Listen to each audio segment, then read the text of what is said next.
शुरुआती दृश्य में शिन और हील नाम के दो युवा लड़के हैं जो युद्ध के कारण अनाथ हो गए हैं और उन्हें एक छोटे से गांव में गुलामों के रूप में बेच दिया गया है।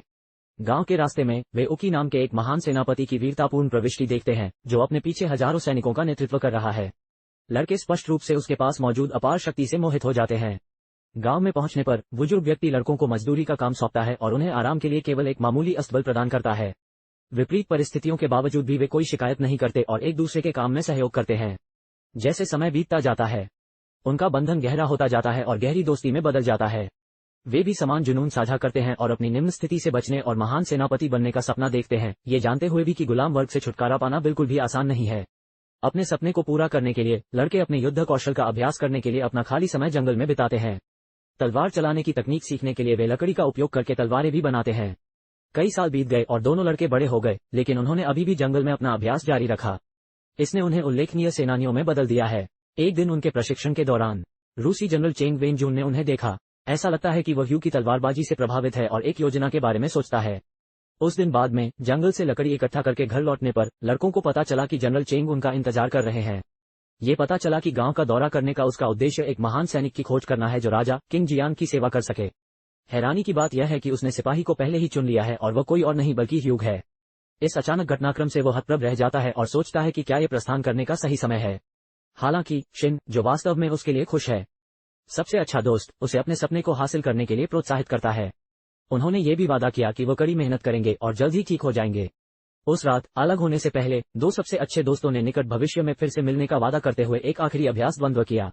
अगले दिन से शिन ने अपने युद्ध कौशल को बढ़ाने के दृढ़ संकल्प के साथ जंगल के साथ साथ पहाड़ी इलाकों में भी अधिक परिश्रमपूर्वक प्रशिक्षण लेना शुरू कर दिया। कई महीनों के कठोर प्रशिक्षण के बाद उसकी ताकत इतनी बढ़ गई कि वह अपनी लकड़ी की तलवार का उपयोग करके एक चट्टान को तोड़ने में सक्षम हो गया।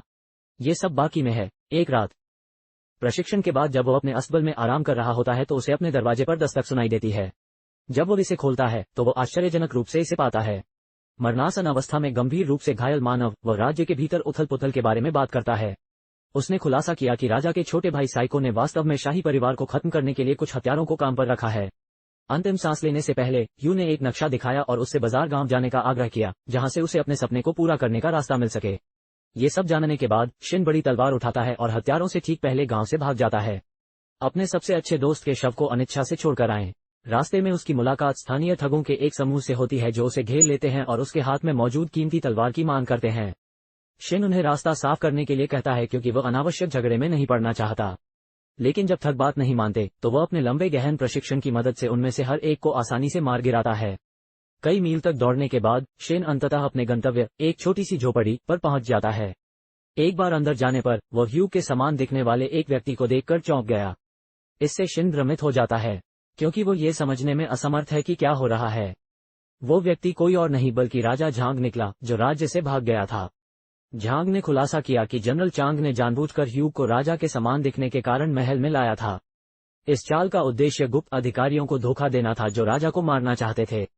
दुर्भाग्य से इस उद्देश्य के लिए उनका बलिदान दिया गया। इस बीच गांव में जनरल साजी के नेतृत्व में हत्यारों को ह्यू का निर्जीव शरीर मिला। चतुर जनरल को सच्चाई का पता लगाने में केवल कुछ क्षण लगते हैं। मृत्यु व्यक्ति एक धोखा है जबकि सच्चा राजा अभी भी जीवित है। परिणामस्वरूप वह यथाशीघ्र राजा के मृत या जीवित का पता लगाने का आदेश जारी करता है। दूसरी ओर शिन ये जानने के बाद किंग जियांग पर बहुत क्रोधित है कि उसके सबसे अच्छे दोस्त की उसके स्थान पर मृत्यु हो गई और उसने शव को छुपाया भी नहीं, जिससे पूरी योजना बेकार हो गई। लेकिन इससे पहले कि वो उस पर अपना गुस्सा उतार सके, प्रिंस साइको द्वारा भेजे गए एक हत्यारे ने उन पर अचानक हमला कर दिया। ये जानकर कि हत्यारे वही हैं जिन्होंने ह्यू को मार डाला, शिन और भी क्रोधित हो गया और दुश्मन से लड़ना शुरू कर दिया। अंततः अपने वरिष्ठ का उपयोग करते हुए लड़कियों वो हत्यारे को मारने में सफल हो जाता है। इसके बाद वो किंग जियांग के पास वापस आता है और मांग करता है कि उसे अपने सबसे अच्छे दोस्त को क्यों मारना पड़ा। जवाब में जियांग ने खुलासा किया कि संभावित खतरे के बारे में जानने के बावजूद ह्यूग ने बहादुरी से राज्य को बचाने के लिए अपने जीवन का बलिदान देने पर सहमति व्यक्त की। इसके अलावा झांग का यह भी दावा है कि अपने छोटे भाई को राज्य पर कब्जा करने से रोकने के लिए उसे जीवित रहना पड़ा। यदि सारी शक्तियां साइको के हाथ में आ गई तो उसे पूरे साम्राज्य को नष्ट करने में देर नहीं लगेगी। तब राजा झांग ने शिन से सेनाओं को एकजुट करने और सिंहासन को पुनः प्राप्त करने में उसकी सहायता करने के लिए कहा, ये कहते हुए कि यह सम्मान का सबसे अच्छा तरीका है। बहुत बड़ा बलिदान। अगले दृश्य में हम राजकुमार साकियो को देखते हैं जो ये खबर सुनकर बहुत क्रोधित होता है कि उसका भाई अभी भी जीवित है। उनका गुस्सा जनरल चांग पर भी फैला जिन्होंने चांग की जान बचाने के लिए एक धोखेबाज को काम पर रखा था। परिणामस्वरूप प्रिंस साइको चांग और जियांग दोनों को पकड़ने का आदेश देता है और ट्रॉफी के रूप में उनके सिर की मांग करता है। उनकी चर्चाओं के बीच दुर्जय जनरल उकी महल में आता है और कटा हुआ सिर पेश करता है और दावा करता है कि यह चांद का है। इससे प्रभावित होकर राजकुमार ने उसे राज्य के नए जनरल के रूप में नियुक्त किया और उस पर झांग को पकड़ने का मिशन सौंपा। कहीं और झांग और शिन जंगल से गुजर रहे हैं जब जल्द ही उनके साथ हेलियोड याव नामक एक पहाड़ी जनजाति का बच्चा आता है। तीनों मिलकर पहाड़ी रास्ते से अपना रास्ता बनाते हैं। जैसे ही वे बांस के जंगल में पहुंचते हैं, उन पर एक अन्य हत्यारे द्वारा हमला किया जाता है, जो अपने हथियार के रूप में जहरीले दांत और एक कुल्हाड़ी का उपयोग करता है। शिन अपनी तलवार पकड़ लेता है और बहादुरी से प्रतिद्वंद्वी के खिलाफ भीषण लड़ाई में शामिल हो जाता है। एक जबरदस्त लड़ाई के बाद वह अपनी तलवार से दुश्मन के सिर को काटने में कामयाब हो जाता है, लेकिन ऐसा लगता है कि जहर वाले दांत में से एक ने उसके शरीर पर वार किया, जिससे वो बेहोश हो गया। इसके बाद जियांग और हेलियो हैं उसे स्वस्थ होने में मदद करने के लिए एक परित्यक्त रिजॉर्ट में ले जाएं। थोड़ी देर बाद शिन को होश आया और उसने जियांग के साथ एक संक्षिप्त बातचीत की। जल्द ही सैनिकों का एक समूह रिजॉर्ट में पहुंचता है, जिसका नेतृत्व कोई और नहीं बल्कि जनरल चांग कर रहे थे, जिनके बारे में पहले माना जाता था कि वे मारे गए हैं। यहाँ ये पता चला है कि प्रिंस साइको को प्रस्तुत हारुकी सिर्फ एक ट्रैक था। चांग, जो अभी भी राजा के प्रति वफादार है, प्रिंस साइको की पकड़ से सिंहासन को पुनः प्राप्त करने की रणनीति तैयार करने के लिए उसके साथ सहयोग करता है। हालांकि झांग युद्ध में जाने से झिझक रहा है क्योंकि उसके लोग साइको की सेना से बहुत अधिक संख्या में हैं, 80,000 सैनिकों की। ये सुनकर चांग ने जियांग शाही परिवार के पूर्व सहयोगी माउंटेन ट्राइब से मदद लेने का सुझाव दिया, जिसे सदियों पहले धोखा दिया गया था। चांग बताते हैं कि अगर जनजाति सहमत हो तो वे एक बड़ा सैन्य गठबंधन बना सकते हैं। इससे जियांग आश्वस्त हो जाता है, इसलिए वे सभी पहाड़ी आदिवासी क्षेत्र की ओर चले जाते हैं।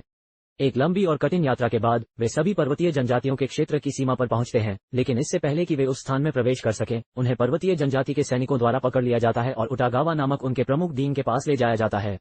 जियांग फैलता है, अपने पूर्वजों की ओर से माफी मांगते हुए और अपने राज्य को पुनः प्राप्त करने के लिए जनजाति से सहायता की याचना की, लेकिन शुरुआत में द चीफ्टेन ने अतीत में जियांग के राज्य के कार्यों के कारण जनजाति को हुए महत्वपूर्ण नुकसान का हवाला देते हुए याचिका को खारिज कर दिया। हालांकि राजा अविचलित रहता है और वह अपने भाई द्वारा सिंहासन पर दावा करने के परिणामों के बारे में बताता है। ये सब सुनकर मुतांडवा अपने राज्य के प्रति जियांग के समर्पण से प्रभावित होती है और इसलिए वह घोषणा करती है कि माउंटेन जनजाति एक बार फिर जियांग राजघराने से संबद्ध होगी। इस गठबंधन को सुरक्षित करने के बाद राजा जियांग ने विभिन्न दिशाओं से शाही सेना पर हमला करने की अपनी योजना साझा की। अगले दिन झांग और उसके सैनिकों ने खुद को पहाड़ी जनजाति के सदस्यों के रूप में प्रच्छन्न किया और शाही महल की ओर बढ़े। जब वे उस तक पहुंचते हैं तो उतार प्रिंस साइको के सलाहकार से जुड़ता है और प्रिंस के साथ गठबंधन का प्रस्ताव रखता है। सलाहकार ने यह जानकारी प्रिंस साइको को दी और एक संक्षिप्त चर्चा के बाद वे गठबंधन स्थापित करने पर सहमत हुए। हालांकि आगे की चर्चा के लिए अभी केवल 50 पर्वतीय जनजातियों को ही अनुमति दी गई है। अगले दृश्य में 50 का समूह राज्य में प्रवेश करता है और जल्द ही दुश्मनों पर अपना हमला शुरू कर देता है। तैयार योजना का पालन करते हुए जियांग ने अपनी सेना को 2 गुटों में विभाजित कर दिया। एक समूह का नेतृत्व शिन और चांग ने किया, जबकि दूसरे समूह का नेतृत्व ओटावा और स्वयं ने किया। शिन समूह सिंहासन कक्ष तक पहुंचने के लिए भूमिगत मार्ग का उपयोग करता है, जबकि चांग का समूह मुख्य मार्ग का उपयोग करता है। हालांकि दुष्ट राजकुमार के पास हजारों आदमी हैं, लेकिन कुशल राजा और पहाड़ी जनजातियों के सामने उनका कोई मुकाबला नहीं है। दूसरी ओर शिन्स ग्रुप को जनरल साजी द्वारा रोक लिया जाता है, जो उनके खिलाफ एक विशाल जल्लाद को भेजता है। हालांकि समूह शुरू में विशाल पर हावी होने के लिए संघर्ष करता है, शिन अंततः यूनाइटेड ग्रुप के प्रयास से उसे मारने में सफल हो जाता है। इसके बाद वे शाही महल में घुस जाते हैं, प्रिंस साइको की हत्या के इरादे से। हालांकि राजकुमार अप्रभावित रहता है क्योंकि उसकी कमान के तहत कई गार्ड होते हैं। घुसपैठियों को खत्म करने के लिए साइको अपने सबसे शक्तिशाली जनरलों में से एक साजी को बुलाता है। बाद वाला काम पर लग जाता है और आसानी से पर्वतीय जनजाति के सैनिकों के एक हिस्से पर कब्जा कर लेता है। इस टकराव के बीच शिन को साजी के खिलाफ एक द्वंद्व युद्ध में एक की चुनौती दी जाती है, जिसे वो बिना किसी हिचकिचाहट के स्वीकार कर लेता है। दोनों के बीच एक भयंकर तलवार लड़ाई होती है। इन दोनों ने अपने असाधारण युद्ध कौशल का प्रदर्शन किया। समय के साथ साजी ने बढ़त हासिल कर ली, कुछ शक्तिशाली प्रहार करता है जिससे शिन को बहुत नुकसान होता है। फिर भी हमारे नायकों की ह्यूग की स्मृति और उसके अपने सपनों में विश्वास उसे आगे बढ़ने के लिए प्रेरित करता है। अपने कभी न हार मानने वाले रवैये के साथ वो अंततः हारी हुई लड़ाई देखने के बाद साजी को चाकू मारकर हत्या करने में सफल हो जाता है। मनोचिकित्सक वकील भागने का प्रयास करता है, लेकिन हेलिया उसे रोकती है और डार्ट से उसकी आंख निकाल लेती है।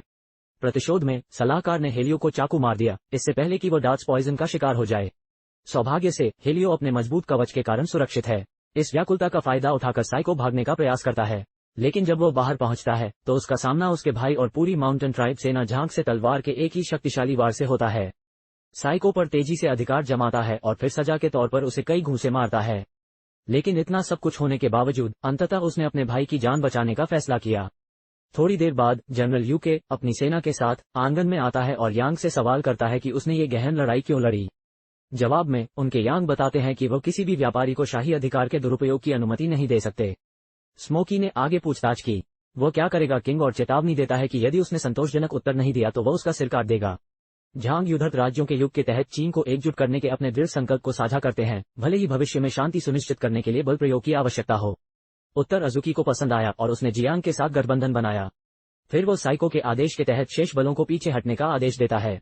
हालांकि एक दृढ़ जनरलों में से एक, जो साइको के प्रति वफादार है, अनुपालन करने से इनकार कर देता है। इसके बजाय वह जियांग पर हमला करने के लिए आगे बढ़ता है। ये देखकर जनरल यू के बस मुस्कुरा देते हैं, एक ही कुशल चाल में पूरी सेना को अक्षम करने के लिए।